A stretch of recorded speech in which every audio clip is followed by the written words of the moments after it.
Thank you, Michael. Andrew Saxton. Good evening. The number one issue in the next election will be the economy. The current Trudeau government is the most economically inept since the last Trudeau government. Global turmoil will also bring economic problems to Canada. I have both the international financial experience and the domestic political experience necessary to manage these issues. I was part of the finance team that got us out of the last recession and brought us back to a balanced budget, which is why I am the right choice to be leader of our party and the right choice to defeat Justin Trudeau in 2019. Merci beaucoup.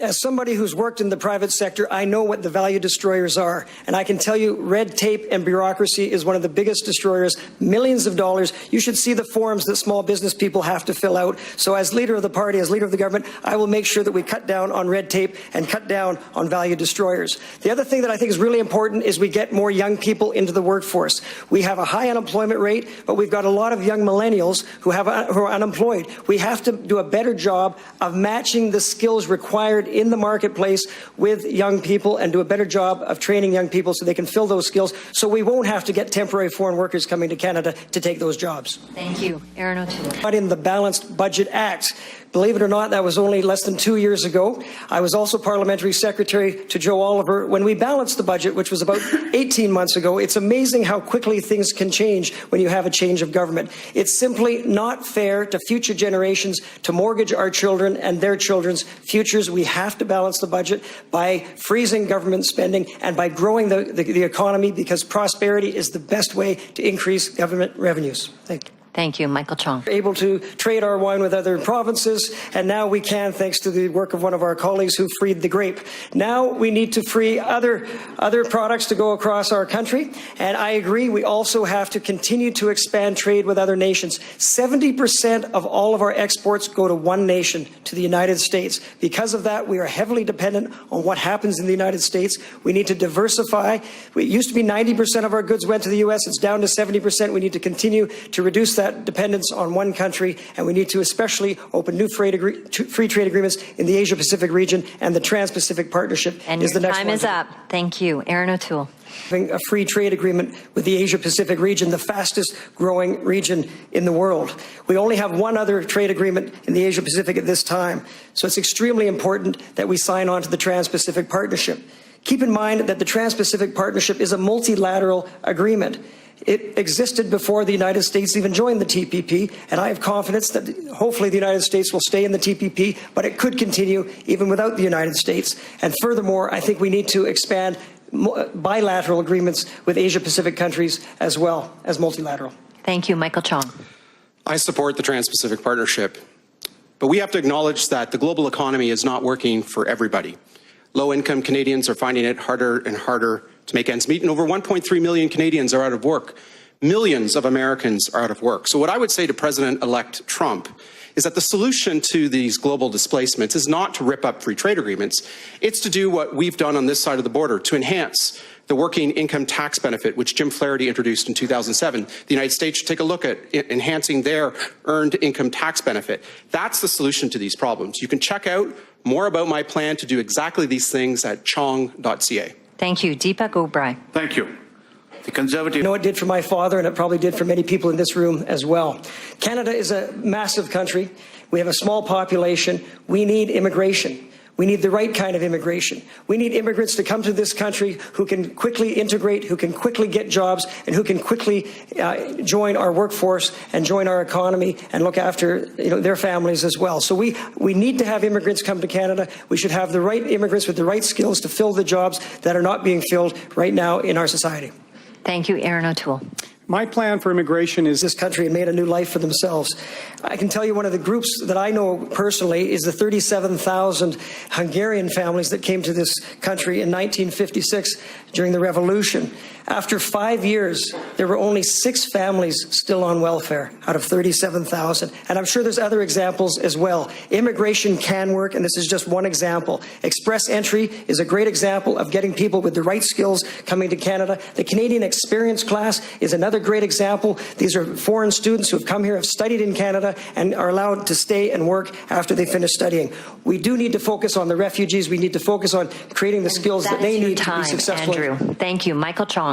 I think the best way to help immigrants. I think we need to have a North American solution to greenhouse gas emissions. It makes no sense for us to have a federal carbon tax here in Canada when the United States and Mexico don't have carbon taxes. What it means is we're not going to be reducing emissions. We're simply going to be shifting emissions down south of the border, and this is not the solution that we're all looking for. We need to find new technologies to help solve this problem, and we need to look further into carbon capture and storage. Thank you, Aaron O'Toole. Thank you. This is the old Liberal Party once. We don't just inherit this land from our ancestors, we borrow it from our children. And which means we have a responsibility to make sure that we leave this land in at least as good, if not better condition than when we found it. I think everybody agrees that pipelines are the safest, most sustainable way of transporting oil to markets. Right now, we've only got one customer for our oil. Because of that, we're losing billions of dollars every year in discounts because of that one customer. At the same time, we're importing oil on the East Coast from the Middle East at about 20% more than we're selling it to the United States. We need to go ahead and build those pipelines. We need Energy East, we need Keystone XL, Thank you, and we need the that Northern Gateway. is your time. Thank you. Candidates, we move on to our member-submitted question. Partner, the most important neighbor that we have. We have the longest unprotected border in the world between our two nations. 70% of our exports go to the United States. It's a relationship like a big brother and a little brother. Sometimes you don't get along, but you're still part of the same family. I think regardless of who the president is of the United States, regardless of who the prime minister is of Canada, our relationship is much bigger than the leader who happens to be in office at that time. And I will make sure that we continue to have good relationships with our big brother. Thank you. Move to Aaron O'Toole. Thank you. I think an immediate job would be Outside my front door every day. That's where it comes from. I think it's extremely important that we invest in our infrastructure. We have to find a way of getting our products to market. In the previous government, we had the Asia-Pacific Trade Corridor, which was $2 billion to help enhance the rail and roads and bridges to get our products to the market, to the Asia-Pacific region. As Prime Minister of Canada, I will make sure that we invest heavily in infrastructure so that Saskatchewan's and all provinces' products can make it to Tidewater, can make it to other ports as quickly and as efficiently and as safely as possible. Thank you. Michael Chong. Well, thank you. I live on a farm, and while it's in Ontario, I understand some parts of agriculture. We have to be a proposition party. We have to propose ideas that are going to resonate with Canadians from coast to coast. We did not win a single seat in the 4 largest cities in this country. I know, because I live in one, and I lost my seat in the last election. We have to appeal to urban Canadians, which means we have to listen to what are the issues that are facing urban Canadians. Home ownership, home affordability is a big issue in the large cities of this country. Transportation is another large issue. Jobs is another large issue. We have to appeal to young Canadians. The best way we can appeal to young Canadians is to get them jobs so that they can be working and earning income for themselves. Thank you. Aaron O'Toole. Whether it's Ken in Hamilton or a family in Halifax, we need a leader that reminds Canadians they didn't vote. Also in government as parliamentary secretary to the Minister of Finance. I was Jim Flaherty's last parliamentary secretary and Joe Oliver's first parliamentary secretary. I was part of the team that helped balance the budget only 15 months ago, and that's something that I'm very proud of. It's a lot can happen in 15 months when you have a change in government. I'm running to offer conservative ideas that work in the real world, because we need real world solutions to our problems. Tonight we heard about $50 billion in tax cuts, $130 per ton carbon tax, screening for Canadian values, and floodgate immigration. Conservatives need to decide whether these ideas are good, whether they're even conservative, and whether they're going to work in the real world. Thank you. Michael Chong. I'd like to thank Grace from Mississauga for a question. I would be the kind of leader that would fight for this country. I believe...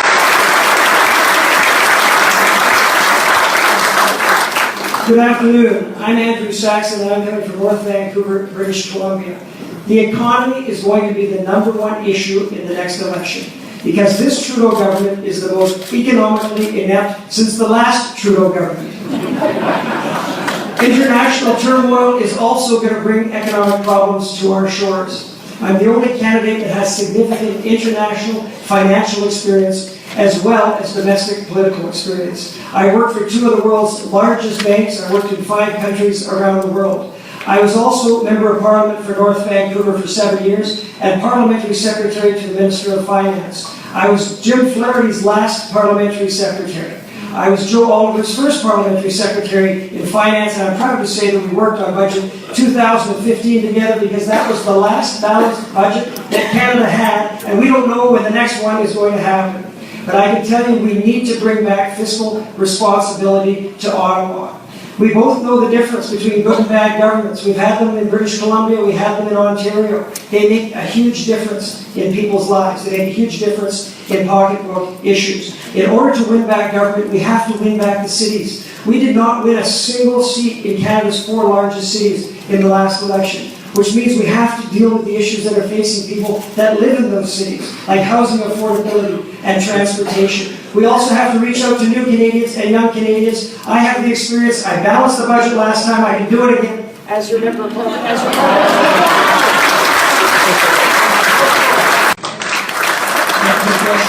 The number one responsibility for government is to protect its citizens, but we have to do it with practical measures that actually work. The long gun registry was a failure. It was a $2 billion liberal boondoggle, so we got rid of it because we learned that criminals do not register their guns. Hey, it took $2 billion to figure that out, but we figured it out. We got rid of the long gun registry to protect the rights of legitimate gun owners. Thank you. Thank you.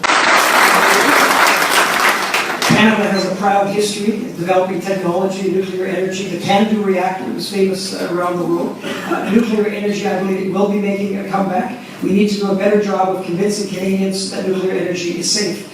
I think we should also promote other forms of sustainable energy. I come from British Columbia, where 99% of the energy comes from hydroelectric dams. So we need to look at alternative ways of producing energy that has a low carbon footprint, and nuclear energy is one of those. We do have some media here today, and I'd like to thank them for coming. We appreciate you being here. I think it's very important, as my colleagues have said, that we need to get our message out. And there's many different ways for us to get our message out. More and more people are on the internet today. They're on Yahoo, all these different channels. We need to get our message out through many different channels. But we also have to engage the media, because that is one of the ways for us to get our message out. And at least that way we will have the opportunity to let Canadians know what Conservatives really believe. And sometimes we'll have to talk over the media as well. Next year we celebrate 150 years as a nation. We're one of the longest democracies serving in this world today. And it's thanks to the cooperation of our provinces and the federal government. If you turn the clock back 150 years, our forefathers saw this great country, but I'm sure a lot of skeptics thought that we would not have a great country 150 years from now. It's because of the cooperation of the provinces with the federal government to get along, to show the world that this is a model of success. It has worked for the last 150 years, and it will work for the next 150 years with cooperation, collaboration. Thank you. Canada is a proud member of the United Nations. We're also a proud member of NATO, and we have proud peacekeepers that we have a long reputation of being one of the world's best peacekeepers. The NATO target for funding for military is about 2%. We're very fortunate because we live in a country next to a very big neighbor who has helped us along the way when it comes to national defense. But we do have our responsibility in NATO, as well as our responsibility in the United Nations, to carry our fair share of the burden, and we will continue to do that. We cannot afford to put our men and women into uniform without the proper tools to protect themselves. We need to empower the grassroots in this party. We also have to recognize that one size doesn't fit all. A national campaign is not necessarily the best. We need to recognize that each province and each region has its own specific issues during the campaign. I think we failed to do that last time. So we have to allow the autonomy for each province and each region to come up with their own ideas about how they're going to win the campaign. We also have to reach out more to young Canadians. We failed in the last election to attract young Canadians, and the best way to do that is to help them get good paying jobs so they realize that after they get their paycheck, how much is taken in taxes, and they'll support conservative values.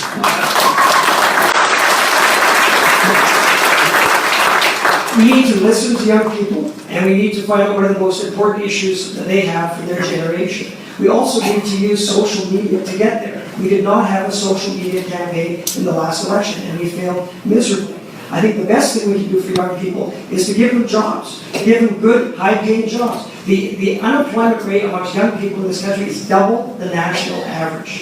So if we can give young people good-paying jobs, they will see how much is taken off in taxes, and they'll realize how important it is to have a low-tax regime like the Conservatives in the next election. Thank you.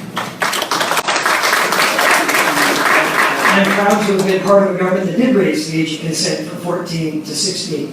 What we're talking about here really is empowering families. One of the best things we did in the last government was income splitting for families, so that if a parent decided to stay home, they were going to be penalized economically to do so. As Prime Minister, I would bring back income splitting for families to make sure Canadian families are strong and can make decisions economically that they want to do. I'm a business person, I come from the business world, and I do not think that the government should be in the business of picking winners and losers. We should put in place the right platforms to help business. That means lower taxes, and even more importantly, to take regulation and red tape away from businesses. I can tell you the amount of forms that small business people have to fill out to get their work done is enormous. These are value destroyers. We need to reduce red tape and bureaucracy for businesses so they can succeed. I come from a province with some of the best wine in the world, and we finally can trade our wine with other provinces. But we need to break down trade barriers. Trade barriers are destroyers of value. We've been advocating free trade around the world. We should have free trade here in Canada. It makes no sense for a plumber in Nova Scotia having to get recertified to do his plumbing in British Columbia. We need to break down these trade barriers so that goods and services can travel freely amongst our provinces, and then we need to expand free trade with other nations around the world as well. Our country has survived 150 years, and we're going to survive another 150 years through respect and respecting people's languages. We were founded by 2 official languages, French and English, and supported par notre chef d'être capable de parler dans les 2 langues officielles de notre nation. It's very important to respect Quebec and to respect all regions, because we have other distinct regions in Canada as well as Quebec. And I look forward to the next 150 years, and as Prime Minister of Canada, I will make sure that Canada stays together proud and strong through the respect of all provinces and all regions.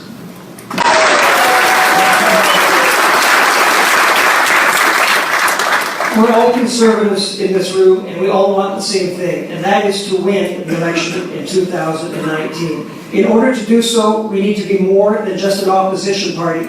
We need to be a proposition party. We need to be able to offer Canadians ideas that they can buy into and get behind to help us form government. Because we all know the difference that quality of government makes in people's lives. In the 1990s, we had an NDP government in British Columbia. I tell you, it took us years to overcome that. We had thousands of people leave British Columbia. We had entire industries pack up and leave. The mining industry went to South America and hasn't come back in full strength. You've got the same issues here in Ontario with your Ontario government. We simply cannot afford to allow that to happen on the national level. We must replace the Liberal government. I call the time that we're in right now as the time between 2 Conservative governments. We must win back government in 2019, but we must also offer a relevant contrast to Justin Trudeau. I believe that I can be that contrast. I have international experience. I have financial experience. The economy is going to be the #1 issue in 2019, and we must fight the Liberals on the economy to protect this country so that future generations will have the same opportunities that we have had and that our parents have had. My name is Andrew Saxton. I'm running to be the leader of this party and the Prime Minister of Canada. My website is andrewsaxton.ca. I need your help to get there. Merci beaucoup.